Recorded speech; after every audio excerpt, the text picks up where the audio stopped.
Morav et Rabotai, nous allons avec l'aide de Hachem préparer quelques cours concernant la Hiloula de Moshe Rabbeinu alav Shalom le 7 Adar, c'est-à-dire mercredi soir. Donc jeudi, toute la journée, c'est la Hiloula de notre maître Adon HaNevi'im, le Seigneur des prophètes, Moshe alav Shalom, Moshe Rabbeinu, qui était attaché à Kadosh Baruch Hu depuis sa naissance. Comme nous allons, avec l'aide de Hachem, l'expliquer, où il est né Moshe Rabbeinu en Égypte. C'est-à-dire ce qu'on appelle Arvat Haaretz, la nudité de la terre. Vous savez que le Midrash, c'est marqué aussi dans le Zohar, que la terre est une forme d'un corps humain. Il y a les yeux de la terre, Aïn et Haaretz, c'est marqué dans la Bible. Il y a Daïn, les mains de la terre. Il y a Tabour Haaretz, le nombril de la terre, comme un être humain. Il y a Arvat Haaretz, la nudité de la terre. Celle-ci, elle se trouve en Égypte.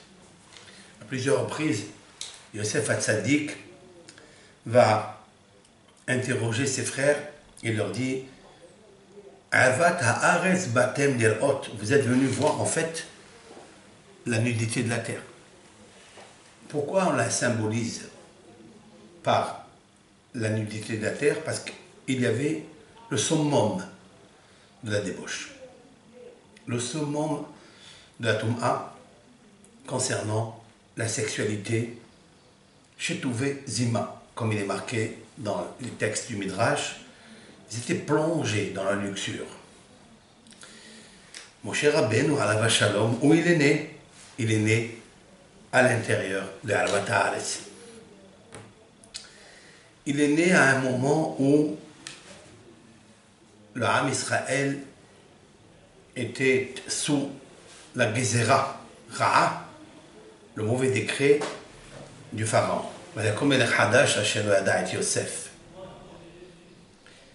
Yosef aussi, il a vécu une grande partie de sa vie. Depuis l'âge de 17 ans, qu'il a été arraché de la maison de son père Yaakov, Avinu alav Shalom, jusqu'à la fin de ses jours, c'est-à-dire 110 ans. Il était en Égypte. Yaakov Avinu va être arraché de la pupille de Dieu, à savoir Eretz Canaan, Eretz Israël, pour descendre en Égypte et vivre ces dernières 17 années, dans le bonheur bien sûr, à côté de Yosef, mais quand même, c'est encore en Égypte, en Mitzrayim.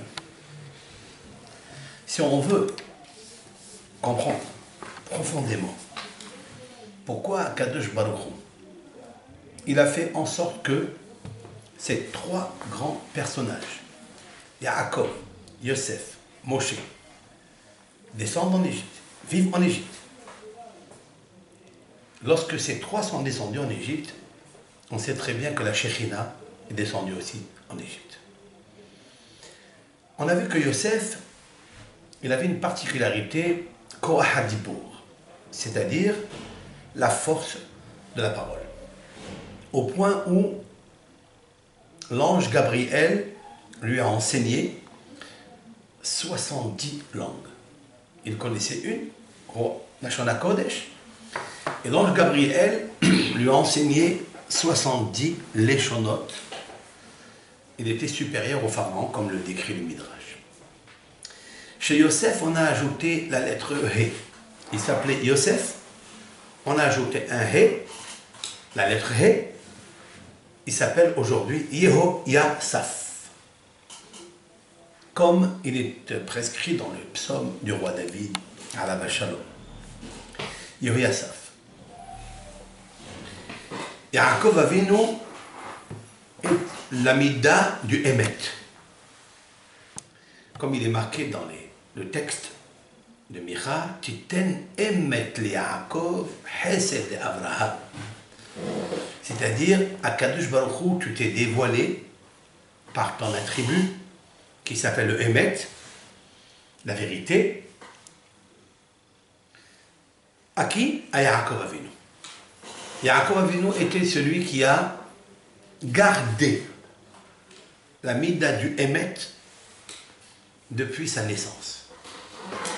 Au point où il n'était pas d'accord avec sa mère Rivka, qui l'a obligé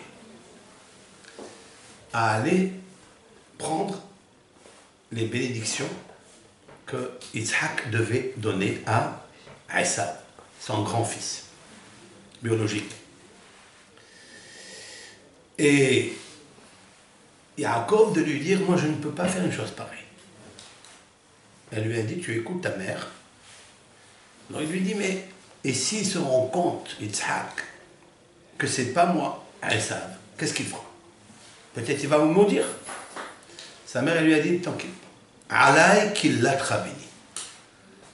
Alay, ça veut dire sur moi, la malédiction que donnera ton père, elle repose sur Rivka. Cet enjeu-là, on n'a pas encore bien saisi. Pourquoi tout cela? Et Yaakov, quand même, il ne voulait pas. Alors, qu'est-ce qu'elle a fait, Rivka? Elle l'a obligé et elle l'a habillé. Comme il est marqué dans le texte, Vatilbash et Yaakov bena Akad. Et elle a habillé son fils Yaakov le petit. Le petit, quel âge il avait ce jour-là? 63 ans. 63 ans, il est petit? Oui. Mais parce que sa mère, elle l'a obligé. Comme s'il était en cas de force majeure. Il a dit, puisque maman, elle demande cela, alors qu'elle m'habille. Moi, je ne ferai aucun geste pour m'habiller. Pourquoi? Parce qu'il sait qu'il existe Olama Emet, le monde de la vérité. Ça existe. Ce monde de la vérité, comment on le voit? On peut le voir par deux façons. On peut le voir par l'amour que nous possédons le jour du Shabbat, lorsque on est dans la joie, dans le ta'anouk du Shabbat, on peut ressentir, comme dit le Talmud, 1/60 de Olam Haba par le ta'anouk, le plaisir que l'on obtient le jour de Shabbat. Et après, Moussaï Shabbat, à la sortie du Shabbat, 3 petites étoiles, fini. On ne ressent plus ce même Gan Eden qui est la mida du Emet. D'où il vient? Il vient du Emet d'en haut. Alors imaginez qu'est-ce que c'est qu'après 120 ans, lorsque un homme quitte ce monde, une personne, je veux dire, quitte ce monde, elle monte à Olam Haba, sa neshama, elle monte à Olam Haba chez Kulotov. Il est entièrement bon, entièrement bonheur. Imaginez la flamme de désir, enthousiasme de Olam Haba. Qu'est-ce qui se passe? C'est Midata Emet. La Midata Emet, il est très difficile de l'acquérir. Très, très, très difficile de l'acquérir. D'ailleurs, Abraham, c'est la bonté. Yitzhak, c'est la rigueur. Et la Mida du Emet, c'est la Tiferet, c'est-à-dire le dosage entre la rigueur et la bonté. Et en fait, il est extrêmement difficile à l'homme de connaître les limites. À quel moment il va dire la vérité? À quel moment il peut dire ce mot? Peut-être ce mot, il va vexer l'un. Il va faire plaisir à l'un, il va vexer un autre. Peut-être ce mot est un vrai sheker, un vrai mensonge. Et que, en fait, le sheker appartient à un monde qui est le plus petit des mondes. Et c'est vrai qu'il est grand à nos yeux. C'est vrai, quand on prend une voiture en voyage, il est vaste, très vaste. Mais ce monde ne sont que les souliers. Le soulier. En bas, en bas, en bas, en bas. Le man'al. Na'alaïm. Le na'al.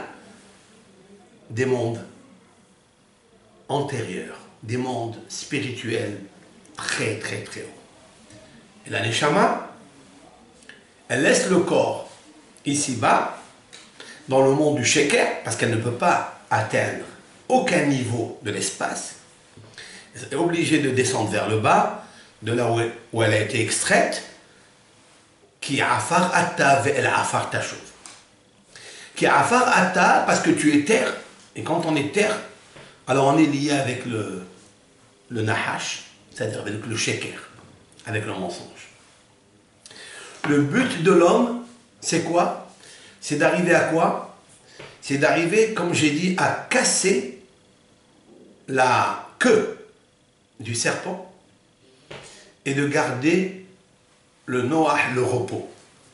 C'est un combat, c'est une milhama entre le vrai et le faux, et entre le beau et le laid.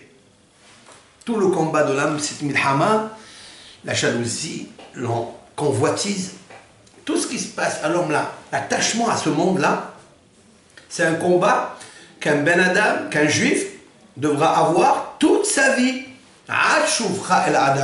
Jusqu'à ce qu'il retourne. Notre combat à nous, c'est quoi? Voici le nahash. Ça, c'est le nahash. La force, c'est de lui briser le shin. C'est d'affaiblir le shin. Il restera alors Noah. Il restera alors Noah, ça veut dire la plénitude, le repos. Mais le vrai repos. Regardez, lorsqu'on combat son mauvais penchant, ses pulsions, lorsqu'on arrive à maîtriser cette ta'ava, cette ta'avot, la jalousie, on ne parle pas de l'autre. On cherche le shalom. Regardez quel plaisir on obtient, malgré qu'au début, c'est très difficile de le faire. Pourquoi? Parce que le shin du nahash, c'est le sheker. C'est la racine du mot sheker, cela veut dire le mensonge. Lorsqu'un homme il fait le sheker, suivez-moi, lorsqu'un homme il pratique le sheker, ça peut arriver dans son commerce, ça peut arriver avec son associé, ça peut arriver avec son épouse, son époux, de mentir. Vous verrez tout de suite après, la résultante, c'est qu'il est après kar. Qu'est-ce que c'est kar? Froid. On dirait qu'il a perdu une certaine chaleur, une certaine lumière de la neshama. Lorsqu'on fait sortir de notre bouche du mensonge, qui est le contraire du émet, et attention, le émet, c'est quelque chose d'extrêmement délicat, extrêmement difficile. Il nous faut étudier les halachot de Emet. Le Ramchal, Rabbi Moshe Chaim Lotsato, dans son livre lumineux, Le sentier d'Aristude, Mesilat Yesharim, d'ailleurs je vous ai promis, avec l'aide de Hachem, de faire quelques cours sur ce livre-là, eh bien, il explique qu'arriver à Midat HaEmet, mais arriver à la vérité, il faille d'abord connaître toute la Torah. Connaître ce qu'on appelle la Torah, la vigilance, le zèle, la sobriété, la modestie. Ruach HaKodesh.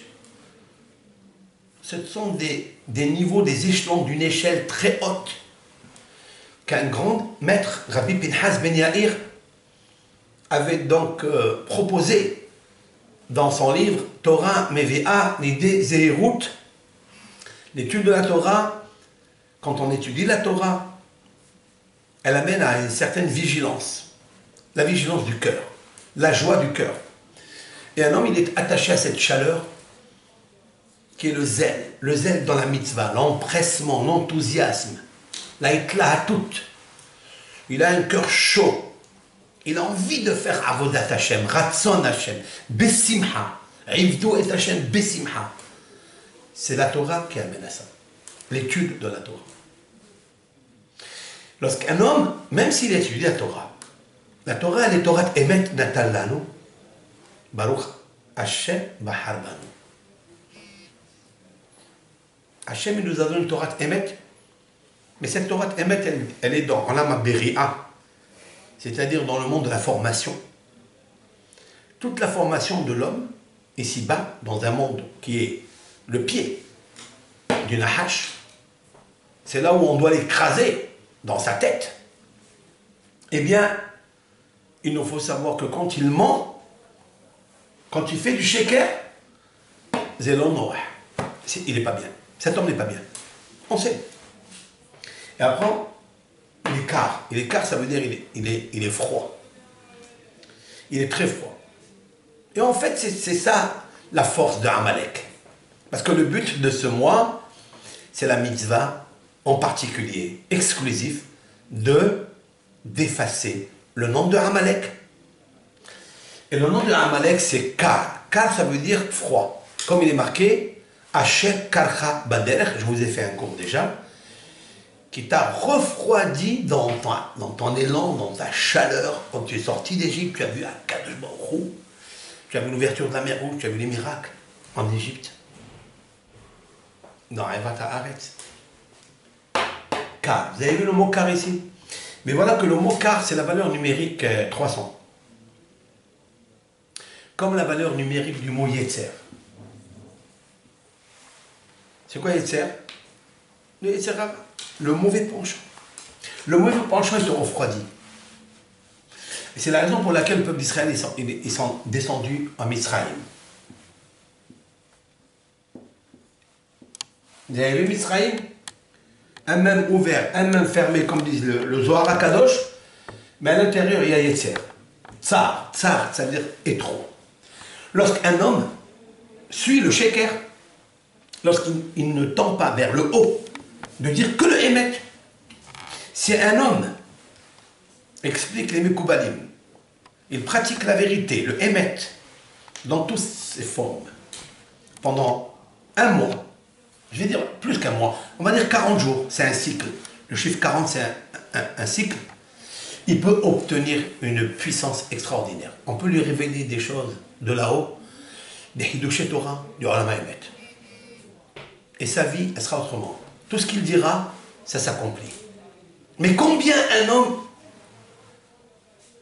il n'arrive pas à dire le Emet. Donc tout ce qui est en dessous, autour, en haut, en bas de Emet, c'est le sheker. On est sous l'emprise du Nahash. Il faut briser le sheker. Même le Shin, d'ailleurs, c'est 300. Le Shin, c'est 300, c'est aussi Yetzer. Donc il y a deux Yetzer. Il a un Yetzer à l'intérieur et un Yetzer à l'extérieur. C'est ça, sheker. Parce que sheker, c'est le Shin qui fait la valeur numérique 300, qui donne la valeur numérique Yetzer. Il est à l'extérieur. Et aussi à l'intérieur, c'est le Kouf, Aresh, mais dans une autre forme. Ça veut dire qu'il a perdu la chaleur intérieure du cœur. Il n'a plus de simha. Pourquoi je vous parle de ça? Parce qu'en effet, mon cher Rabbeinu qui est né en Égypte, dans Tum'at Mitzrayim, il a gardé le Emet depuis qu'il est né jusqu'à la fin. Il a gardé le Emet, il est monté au-dessus du pharaon. Il a gagné le pharaon. Le pharaon, c'est Paro en hébreu. Alors écoutez, Paro, comme disent les Mefarshim, Paro, c'est Ha'afar, c'est-à-dire la poussière, la terre. Et Paro s'appelle Hatanim Hagadol, le grand serpent. Et mon cher Rabbeinu a su casser la tête du serpent, c'est-à-dire la force du serpent. Cela veut dire, pardon, c'est-à-dire la tête, c'est-à-dire le sheker. Et si mon cher Rabbeinu il a cassé le sheker, donc il va avoir ce qu'on appelle Noah. Noah, ça veut dire le calme. Mais voilà que Noah, c'est l'anagramme du mot Han. Noah, c'est Han. Qu'est-ce que c'est Han? Han, c'est en fait la grâce. Pour obtenir la grâce, il faille passer par la brisure du sheker et aller s'identifier dans le Emet, dans le Emet, dans le Emet, que dans le Emet. Lorsqu'on a ça, alors on obtient la Torah qui est Torah Emet. Yaakov Avinu était la mida du Emet. C'est vrai. Mais la mida du Emet qui est extérieure. Mais il y a une mida du Emet qui est intérieure, c'est celle de Moshe Rabbeinu. Parce que lui aussi, Moshe Rabbeinu s'appelle Torah Emet. Pourquoi? Donc on le voit, juste au passage. Il y a un maître, Rami Barhama, se promenait dans le désert. Il a rencontré Haoutaya, ce vagabond. On dit toujours Haoussava, ce vieillard, ou ce vagabond. Quand il rencontre un rave, c'est quoi? C'est Eliyahu Navi Alavacha, de mémoire. Eliyahu Navi Zalat. Eliyahu Navi Zechoto Yaren Alenu. Il lui a dit, viens avec moi, je vais te montrer l'endroit où sont engloutis la communauté de Korah. Korah était le cousin germain de Moshe Rabbeinu. Il s'est disputé par rapport à la place qu'il n'a pas eue. On sait que les places, toutes les places, c'est un cas de Baruch. Ça dépend où tu veux te placer. Regardez aujourd'hui, celui qui veut être grand, on le rend petit. Regardez, à l'époque, ils avaient des grandes télévisions. Des grandes télévisions, des immenses télévisions, très larges comme ça. Ils mettaient chez eux à la maison. Mais on n'avait plus de place. Chacun cherche ma place. Aujourd'hui, on a un plasma. Un plasma, il est très fin. On le met de côté là-bas et tout le monde est content. Quand il ne prend pas de place, tout le monde a envie. Korah a voulu la place de Moshe et d'Aaron. Il a tout perdu.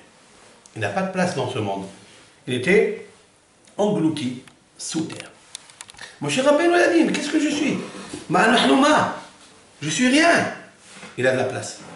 Il n'a pas seulement de la place dans ce monde, dans tous les mondes. Il lui a dit, viens avec moi. Il a fait un trou dans un endroit du désert. Il a envoyé une carotte, ce qu'on appelle, avec un peu de lin, un bout de bois accroché avec du lin. Il l'envoie au fond de la terre, il le sort, et ce bout de lin est brûlé. Il est en feu. Il lui dit, c'est quoi? Il dit, ici sont engloutis Korah vers Adatan. C'est-à-dire la partie du désert. Moshe Rabbeinu avait demandé, ça je l'expliquerai parce que c'est très important, c'est une des anecdotes dans la Bible qui m'a toujours forcé à admettre que Moshe Rabbeinu Adon HaNevi'im, Isha Emet. Qu'est-ce qu'il y a là-bas? Eh bien, il y a Korah. Il lui dit, penche ton oreille et écoute. Qu'est-ce qu'il écoute? Il écoute que Korah, il dit, Moshe Emet, Torato Emet, Ve'anachnu Beda'in. J'explique. Moshe est l'homme de la vérité. Sa Torah, c'est la Torah de Dieu. Non, non. Sa Torah est la Torah de vérité. Puisqu'il est la Torah de vérité, alors Korah, il est le mensonge. Beda'in, ça veut dire il a tout inventé. Moshe Rabbeinu a pris un grand risque. Si on se souvient, et c'est là où aujourd'hui on a la Torah, on sait qu'il a dit la vérité, mais à l'époque, lorsqu'il y avait la querelle, la discorde entre Korah et Moshe, Korah et son assemblée, c'est-à-dire il y avait 250 rabbins, la Sanhedrin, tout le tribunal d'Israël était du côté de Korah. Ça veut dire qu'on ne peut pas rouler comme ça, les rabbins ne sont pas dupes. Il a réussi, Korah, à les amener vers lui et dire à Moshe, là tu dis des erreurs, tu dis du mensonge, tu as tout inventé. Moshe Rabbeinu, il a tout inventé, et Moshe de prendre au mot les paroles de Korah et dit la chose suivante. Si ces hommes-là, cette communauté, ils meurent sur un lit de mort, normalement, alors je ne suis pas l'envoyé de Dieu. Je ne suis pas l'envoyé de Dieu. J'ai tout menti. Tout ce que j'ai fait, c'est de la magie. J'ai des forces de sortilège, j'ai des forces d'astronomie, astrologie. Et donc, en fait, j'ai tout inventé. Mais si c'est la terre, elle s'ouvre. Elle s'ouvre la terre, elle engloutit ces personnes. C'est Hachem qui m'a envoyé. Quand je vois ça, mon cher Rabbeinu s'est mis dans un risque énorme. Vous savez combien de probabilités qu'un homme il meurt dans son lit? 99,99. que la terre, elle s'ouvre, même pas, je lui donne même pas un millième de pourcentage. Et Moshe Rabbeinu s'est mis en danger, il a mis toute la Torah en danger. Finalement, qu'est-ce qui s'est passé? La Torah témoigne. Elle a ouvert sa bouche, elle a absorbé. Et là, tout le peuple a vu que Moshe Rabbeinu, Moshe Emet, Torah Emet. Il me faut maintenant comprendre comment Moshe Rabbeinu, qui est né dans la Gezerah, Ra, de Paro, dans le Kishouf, dans la sorcellerie, dans l'impureté de la débauche, comment il est sorti un homme aussi pur, un homme qui est devenu Isha Elohim, un homme qui est devenu l'homme de Dieu, qui nous a apporté cette Torah plus tard après la sortie d'Égypte, 50 jours après la sortie d'Égypte, où il est monté à Arsinaï. Nous allons tout expliquer. Depuis la naissance jusqu'à la mort de Moshe Rabbeinu, la mort, la disparition de Moshe Rabbeinu, dans ces 3 jours avant jeudi, avec l'aide de Hachem. Maintenant, vous allez regarder avec moi sur ce tableau. J'ai marqué Moshe. Et tous ceux qui s'appellent Moshe, d'ailleurs, qui m'écoutent, pour eux aussi, c'est valable. Parce qu'on dit que dans la Kabbalah, que chaque nom, prénom, par exemple, en l'occurrence Moshe, toute personne qui s'appelle Moshe, il peut arriver au summum de la vérité, au summum de la Kedusha. Tous ceux qui s'appellent Moshe. Mais l'essentiel, c'est de vouloir devenir comme lui, comme Moshe Rabbeinu. Comme il a dit Maïmonide. Maïmonide a écrit dans les Elchot relatives à la Teshuvah. Maïmonide aussi, il s'appelle Moshe. Il a dit Ra'ou lechol adam sheyer shamayim ke Moshe Rabbeinu. Tzaddik ve'yer shamayim ke Moshe Rabbeinu. Tout homme peut être disposé, prédisposé, s'il veut, à être comme Moshe Rabbeinu. Je pense que Maïmonide était un petit format de Moshe Rabbeinu. On ne peut pas être Moshe Rabbeinu, mais en miniature, on peut le devenir. Ça veut dire que si on emploie toutes les puissances que nous avons insoupçonnées en nous, latentes, qui sont à l'intérieur de nous, si on a envie, on peut devenir. Regardez avec moi le mot Moshe. Moshe, c'est la valeur numérique 345. Ça, tout le monde est d'accord. Voilà. Donc le même, c'est 40. Le Shin, c'est 300. Et le He, c'est 5. Donc 345. OK? 345. Maintenant, je vais l'enlever d'ici. Maintenant, je vais le faire dans sa phonétique déployée. Ce qu'on appelle en hébreu Bémilouï. Comme je vous expliquais déjà que ça, c'est un fleuve. Ça est un fleuve. Celui-là aussi, c'est un fleuve. Chaque lettre est un fleuve d'où sort, d'où jaillit la lumière. Comme par exemple le Aleph, ce sont 3 lettres. Le Shin, 3 lettres. Ici, même. Je vais marquer mon même ici. Shin. Et je vais le marquer avec Aleph.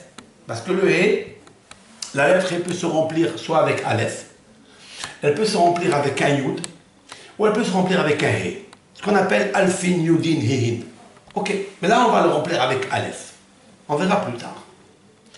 Je vais essayer de connaître quel est le secret que Moshe Rabbeinu il a. Qu'est-ce que je trouve à l'intérieur, même Shin He. Donc 345 plus les lettres qu'on a ajoutées. Il y en a 4. 1, 2, 3, 4. Même c'est 40. Yud c'est 10. Le Nun 50. Et Aleph c'est 1. Ça me fait 5. Donc ça me fait ici 5 et 1, 6. 4 et 4, 8. Et 1, 9. Et 5, 14. Ça me fait 446. Ça me donne quoi, ce chiffre-là? Qu'est-ce qu'il nous dit, ce chiffre? Je vais l'effacer. Vous savez ce qu'il me dit, ce chiffre? La quintessence de Moshe, la Neshama de Moshe. Je vais vous le faire ici. Je vais vous le marquer.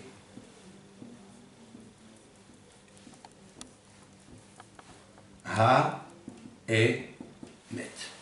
La vérité. Ha et Met. La vérité. Regardez comment Akadosh Baruch Hu, il a gardé le nom de Moshe alors qu'il en avait 10 prénoms. Il avait 10 prénoms. Moshe Rabbeinu, Alav Shalom, on a gardé le nom de Moshe. Sa famille l'appelait Avigdor. Un, il avait Petahia, l'autre il appelait... Chacun lui donnait un nom. On a gardé uniquement le nom que Bithia, la première fille, jeune fille, qu'il a pris dans ses mains après sa mère. Yocheved s'est remarié avec Amram en Égypte par le conseil de Myriam, la fille donc de Yocheved, Shifra, qu'on appelle Shifra en égyptien. Donc sa mère, elle l'a gardé 6 mois. Il est né à 6 mois de grossesse. Elle a gardé 3 mois. Elle a gardé 3 mois pour lui donner toute la puissance du tzaddik. Parce que 3 mois, ça fait 90 jours. 90, c'est la numérique de tzaddik. Tzaddik, le chiffre 90, tzaddik. Il était d'abord 3 mois avec sa mère pour devenir un tzaddik parce qu'elle l'a allaité, elle lui a donné, elle l'a surveillé, elle l'a pomponné, elle lui a chanté, etc. Si Moshe Rabbeinu est devenu chanteur, parce qu'après, Aziachir Moshe ou l'Israël Tachir Azor, c'est grâce à Yocheved, sa mère, qui le lavait, qui le parfumait, et Myriam qui lui chantait. Parce que Myriam, elle s'appelle Poa. Poa, ça veut dire sortir de sa bouche des paroles pour renforcer l'enfant. Car il nous faut toujours parler à l'enfant, quand il est petit, dans le berceau, il faut être Poa, Veshifra. Pour qu'il soit méchoupar, c'est-à-dire amélioré, qu'il soit beau, la maman, elle doit bien l'habiller, elle doit le cajoler, elle doit bien le mettre dans le coton, mais en même temps lui chanter. Torah, Tziva, Nano, Moshe, elle lui chante des belles chansons. Attention, en hébreu. Que en hébreu. Comme ça, la Neshama, elle enregistre que des mots. Son moah, son cerveau, il peut enregistrer que l'hébreu. Et voilà comment elle s'appelle Bithia. C'est quelque chose de magnifique qui s'est passé là-bas. Elle a vu un panier. Elle a envoyé sa main. Et la Torah a dit Vatishlach et Amata. Elle a envoyé sa main. Qu'est-ce que ça veut dire Vatishlach et Amata? C'est pas marqué Yadeha. Elle a envoyé sa main. Nos sages disent que le panier où était Moshe, le berceau, il était très loin, entre les jonques. Et elle a envoyé sa main, mais la main, dit le Midrash, Shinishtar bebayada, veneasit amata. C'est-à-dire, elle a l'estomac, quoi. Sa main, elle est partie comme ça. Elle a eu un miracle. Je me suis posé la question, mais quand même, mais pourquoi être amata? Vous savez qu'est-ce que c'est amata? À part le fait que c'est la main, mais qu'on n'a pas dit Yadéa, le secret de la Torah. Ha-et-met. C'est l'anagramme du mot Ha-et-met. Cette femme-là, elle était idolâtre. À quel moment elle a pris Moshe Rabbeinu dans ses bras, parce qu'elle a ouvert le berceau, et elle a vu cet enfant, Hayeled, et voici l'enfant, il pleurait. Mais elle est descendue pour faire quoi? Nos sages disent, elle est descendue pour se laver de sa avodazara. Elle a été idolâtre, elle a voulu faire teshuva. Vatirhatz. Elle s'est lavée dans le or, c'est-à-dire elle a voulu enlever toute la avodazara. Elle a fait un mikvé. Autrement dit, elle a fait un vrai mikvé dans le Or, dans le Nil. Et c'est là où elle a vu Moshe. Cela veut dire qu'il y a un GPS qui a conduit cette fille pour faire Teshuvah, pour envoyer sa main qui est Amata.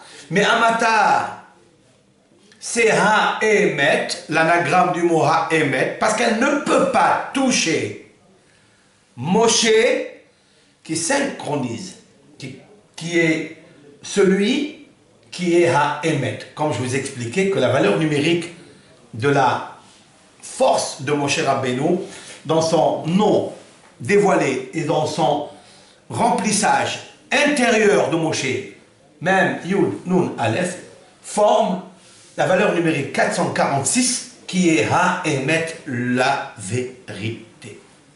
Elle ne peut pas toucher dans sa main si elle n'a pas évacué la force de la Toum'a de Avodah Zarah. Et c'est la raison pour laquelle Moshe, qu'est-ce qui se passe avec Moshe Rabbeinu en Égypte?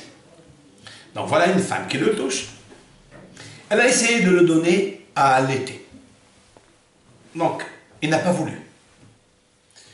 Akadosh Baruch Hu, il a dit, c'est impossible que celui qui va parler avec Dieu, celui qui va parler face à face avec Dieu, va allaiter des saints d'une non-juive, d'une mitzrite, qui habite en Égypte, dans la Toum'a, dans la Avodah Zarah, dans la luxure. C'est impossible qu'elle donne le lait qui est fabriqué avec des interdits, les crustacés et autres. Ce lait donc est fabriqué qu'elle va donner le blanc, le lait blanc, halal, à un homme qui est blanc, comme un ange. Impossible. Il ne pourra pas acquérir le Emet. Alors, qu'est-ce qui se passe? Et sa sœur était placée un petit peu loin, en train de surveiller Moshe. Elle s'est approchée, quand elle a vu cette scène, qu'il a refusé, qu'il continuait à pleurer, d'allaiter. Elle lui a dit, est-ce que je vais te chercher une femme qui allaite? Elle lui dit, vas-y. Déjà, elle s'est attachée à ce bébé. Étant donné qu'elle a enlevé le mal, le sourmera, elle a enlevé le sheker, qui est la toum'a, alors elle est nidbeket au emet. Ça veut dire que dès qu'elle a décidé de rentrer dans le Nil, de faire un mikvé, de se purifier avec la marshava, comment on se purifie dans un mikvé? Ça n'est pas l'eau qui purifie, c'est la pensée qui purifie. Comme dit Maïmonide, quand une femme elle se trempe dans le mikvé ou un homme il se trempe pour se purifier,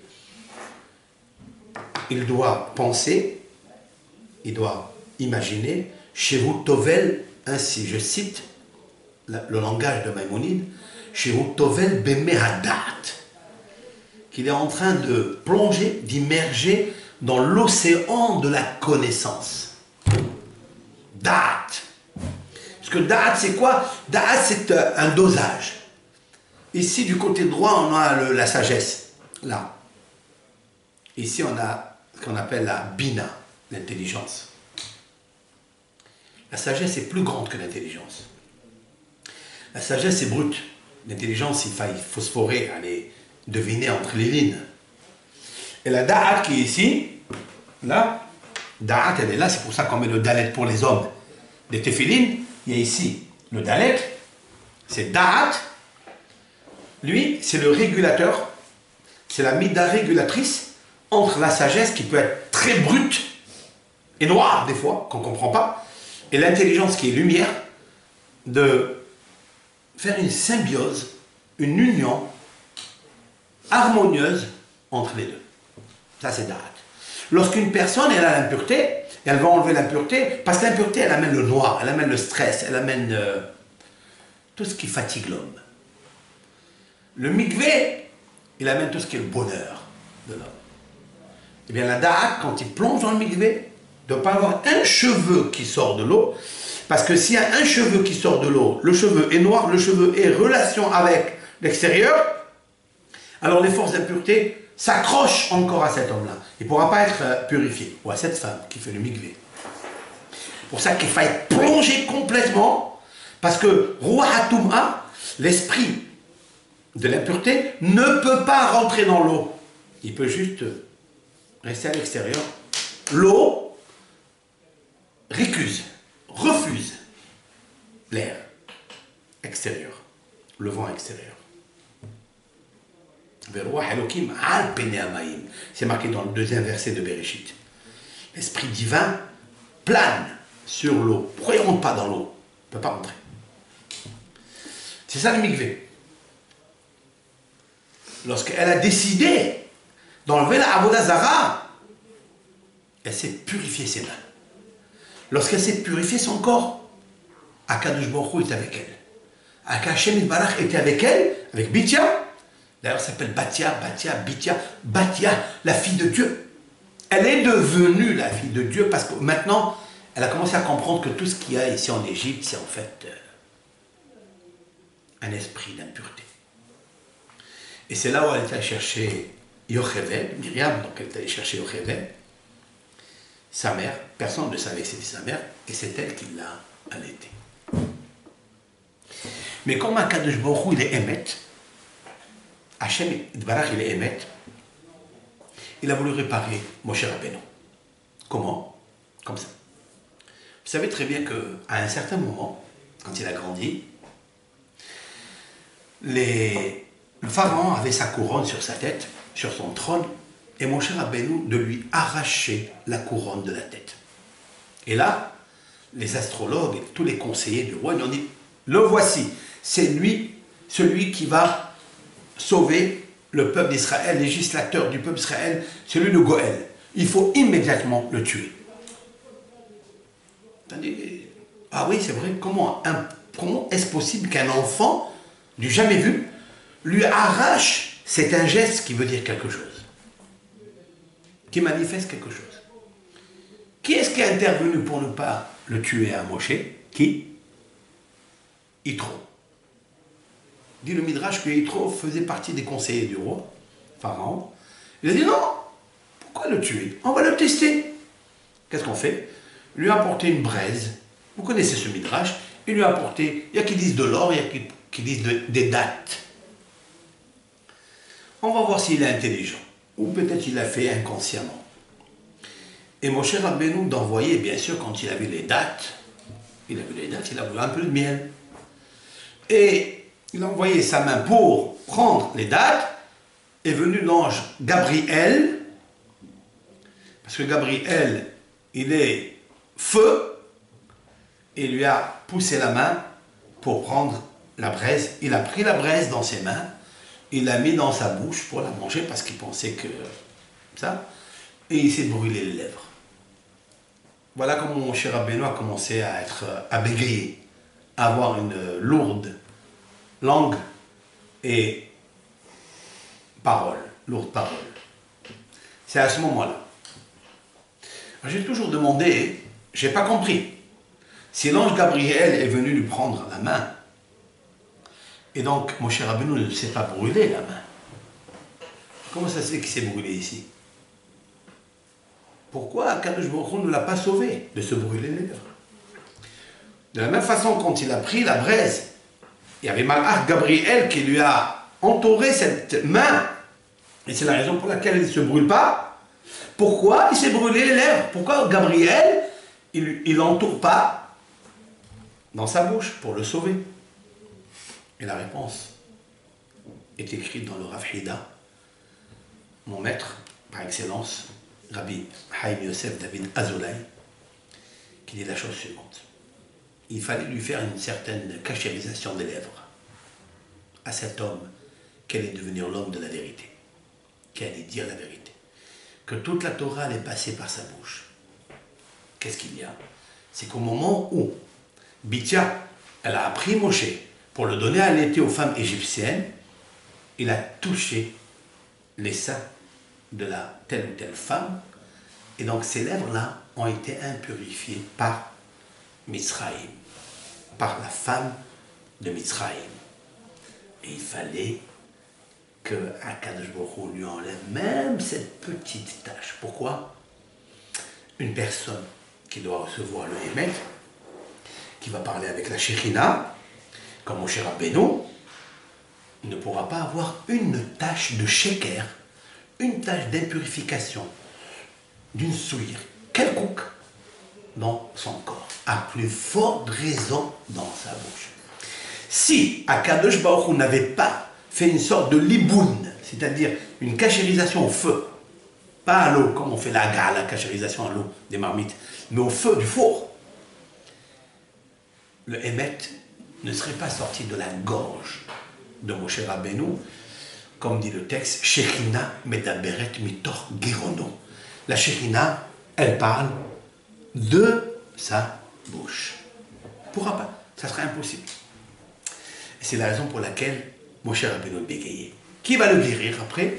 Quand il va monter au Har Sinaï, lorsqu'il va vivre avec Dieu 40 jours et 40 nuits sans manger et sans boire, là, Moshe Rabbeinu va retrouver la santé, la briout de toute cette partie de la bouche, parce qu'il doit diffuser la Torah qui est témima, qui est intègre, il doit la diffuser avec le Hémet. Maintenant, juste je termine ici en 1 minute. Si je prends, donc voilà, on a découvert le Hémet et on a découvert le secret de Hamata, qui n'est pas écrit dans des livres. C'est un secret fait maison, avec l'aide de Hachem. Maintenant, je prends le mot Moshe, parce que c'est lui en l'occurrence à qui il faut rendre hommage. Ça c'est Mem, et ça c'est Shin, et ça c'est... Comment on écrit un Mem? Eh bien on écrit un Mem avec un Chaf et un Vav.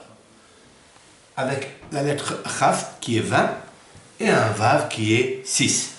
Après on les colle ici avec un petit truc là, moi j'ai fait un peu grand. Chavav, la lettre même est égale à Chavav 26. Comment on écrit un Shin? Il a un Vav et un Vav. C'est-à-dire 6 et 6 et 6. Vous voyez, la forme des lettres, elle connote une résonance, une densité spirituelle telle que le Shin c'est 18. Parce qu'il y a ici 6 et 6 et 6, ça fait 3 fois 6, 18. Voilà 18.